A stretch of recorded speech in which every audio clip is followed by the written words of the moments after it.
obviously, what are the main challenges you face then in implementing these AI and Gen AI solutions for the insurance sector? Yeah, good question. I mean, insurance is, of course, a very highly regulated environment, right? So if you want to use AI in this field, it comes with maybe more challenges than in some other areas. I would say probably the first and the main challenge would be the regulation itself, right? So especially around data privacy and security laws. So when we use AI, but especially Gen AI, we need to make sure that the data is handled securely, and of course also in compliance with laws like GDPR in Europe, but also upcoming AI Act in the EU will be a huge topic.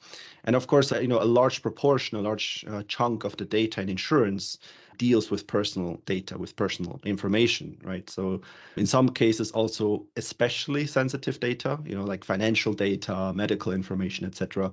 So this certainly poses a huge challenge for AI in this field. And, in reality, it often just comes along with a lot of investigation, like upfront investigation, a lot of legal paperwork that needs to be done. And of course, also the consulting of legal experts before you start. I would say alongside the regulation issue, there's also a bit connected to that, I would say, is trust and transparency, right? So I mentioned before, right, the policyholders, the customers of insurance companies, they basically trust the insurer to be there if there's a problem, if there's a claim, if there's a damage. So when you make decisions in insurance with the help of AI systems, those decisions need to be explainable, right? So basically, insurance companies need to be able to explain to customers and also to lawmakers, to regulators, how certain decisions were made in the process. So it's about those stakeholders that need to trust both the fairness and also the accuracy of these models. Yeah.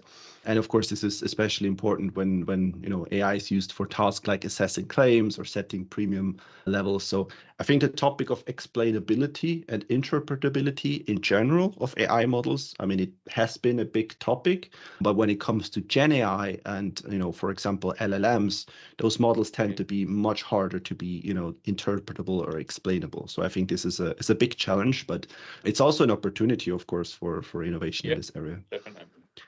The next thing that I want to mention also from my experience in the past, seeing different insurance companies, how they deal with the data topic, I think an important challenge is also the quality and the availability of data that you use to train models, right?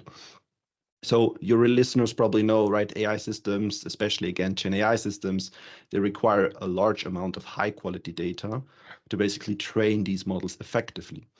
And in the insurance sector, data, at least, at the time we're recording this, is often fragmented still across very different departments, different lines of business. You have, in many countries, you have like a legal requirement to separate, for example, P&Cs or property and casualty from health and life, but also on the software side, right? So systems or data is often stored in different systems that can sometimes be quite old, some legacy software, different databases, etc.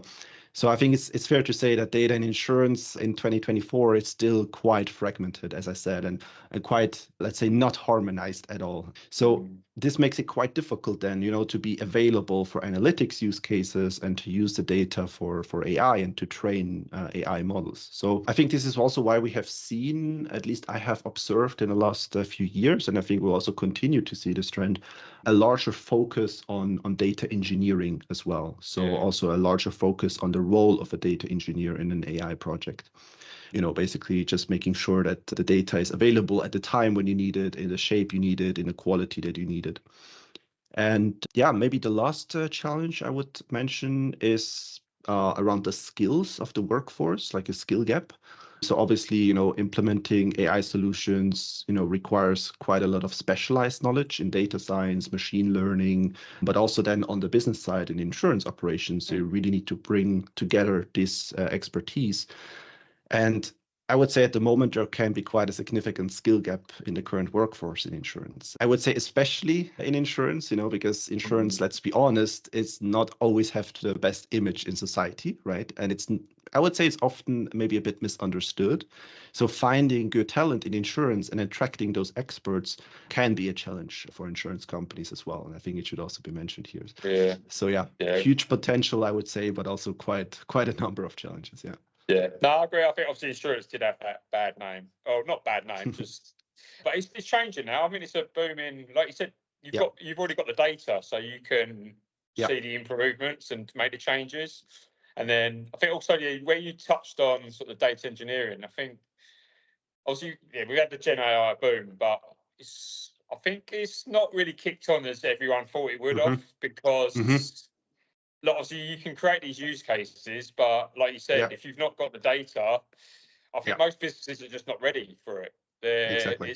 That's why you've seen the boom in, for me, obviously in the hiring side, is before you spent this hire data scientists and they could do the modeling, but now it's hire data engineers and we need to get the data, because it's not just an easy job, is it? Like collating all the data, and then you've got more data from different from Gen AI now, you've got even more data, haven't you? And then you need to get it in a structured way. So that adds more challenges, more hurdles, and I think obviously Gen AI has been a blessing, but then there's a lot more challenges that it's created as well. Definitely, absolutely. Cool. So then, obviously,